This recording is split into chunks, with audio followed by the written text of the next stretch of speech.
নমস্কার, হাইলাকান্দি দর্পণ TV news চ্যানেলের পর্দার দর্শকদের স্বাগত। আজ এপিডিসিএল এর মেহেরপুরস্থিত কার্যালয়ে অল আসাম ইলেকট্রিসিটি কনজিউমার অ্যাসোসিয়েশনের কাছাড় জেলা কোঅর্ডিনেশন কমিটির এক প্রতিনিধি দল চিফ এক্সিকিউটিভ অফিসারের সাথে সাক্ষাৎ করেন। লোডশেডিং সমস্যার স্থায়ী সমাধান, লোডশেডিং বন্ধ করা এবং পুরনো অকেজ বৈদ্যুতিক তার, ট্রান্সফরমার ইত্যাদি পরিবর্তনের দাবি জানিয়েছেন স্মারকপত্র প্রদান করে। সংগঠনের আসাম রাজ্য কমিটির অন্যতম আহ্বায়ক হিল্লুল ভট্টাচার্য জানান, গত মঙ্গলবার এপিডিসিএল এর শিলচর ডিভিশন 1-এর এজিএম এর অনুপস্থিতিতে একটি স্মারকপত্র সংশ্লিষ্ট দায়িত্বপ্রাপ্ত কর্মচারীর নিকট প্রদান করা হয়। তিনি পরবর্তীতে ফোন করে উক্ত বিষয়গুলো এপিডিসিএল এর সিএর কাছে আলোচনা করার জন্য জানান। তাই আজ সিএর সাথে সংগঠনের প্রতিনিধিরা আলোচনা করেন। আলোচনায় সংগঠনের পক্ষ থেকে উপস্থিত ছিলেন সাধন পুরখাইস্ত, অধ্যাপক অজয় রায়, মানস দাস, ফারুক লস্কর, রঞ্জিত চৌধুরী, চম্পালাল দাস, অঞ্জন কুমার চন্দ এবং আমজুল হোসেন চৌধুরী। বিস্তারিত দেখুন সিপিডিএস এর রিপোর্টের মাধ্যমে। পরবর্তী খবর পেতে হলে চ্যানেলটিকে একটি লাইক করুন ও ফলো করে দেবেন। ধন্যবাদ।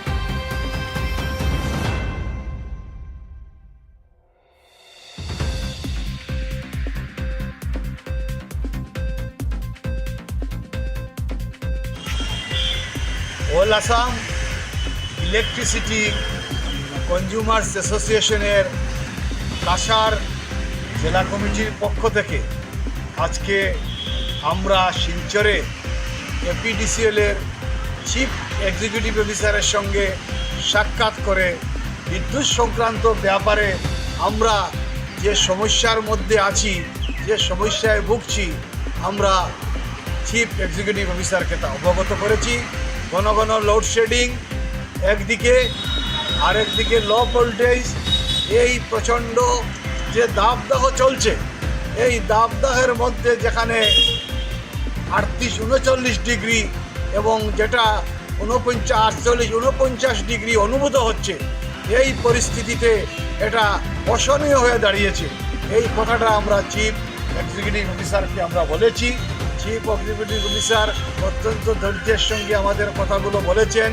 উনি বলেছেন 25টা নতুন ট্রান্সফরমার অনুমোদন হয়েছে এবং সেই কাজগুলো চলছে, এবং ওনার সাথে আমরা যেন যোগাযোগ রাখি। যে সমস্ত অঞ্চলে লোডশেডিং এবং যে সমস্ত অঞ্চলে লো ভোল্টেজের সমস্যা হচ্ছে, সেই অঞ্চলগুলো আমরা যেন চিহ্নিত করে ওনার কাছে আমরা পাঠিয়ে দেই। উনি ব্যবস্থা গ্রহণ করবেন আমরা বলেছেন।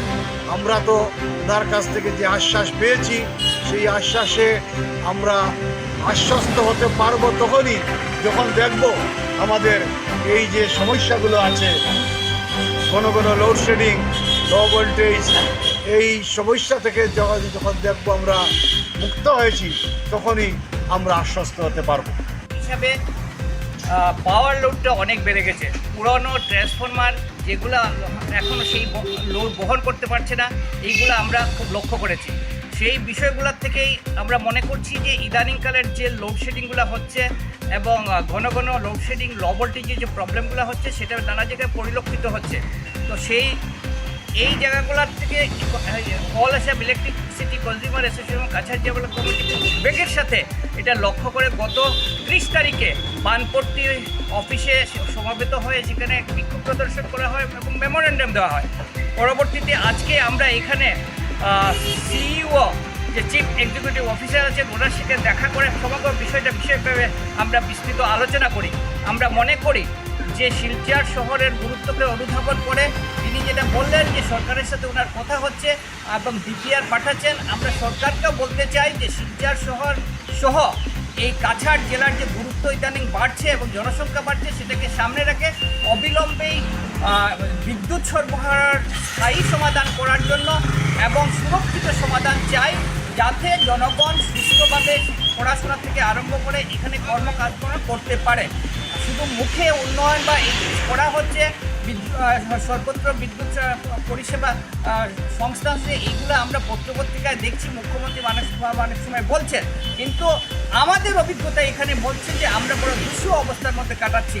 ফলে আমরা আবেদন রাখছি সরকারের কাছে, সিইওকে বলেছি যাতে শিলচর এবং কাছাড়ের গুরুত্ব অনুধাবন করে বিদ্যুৎ সমস্যার সমাধান ইতিমধ্যে মানে যত সম্ভব করা হয় যেন।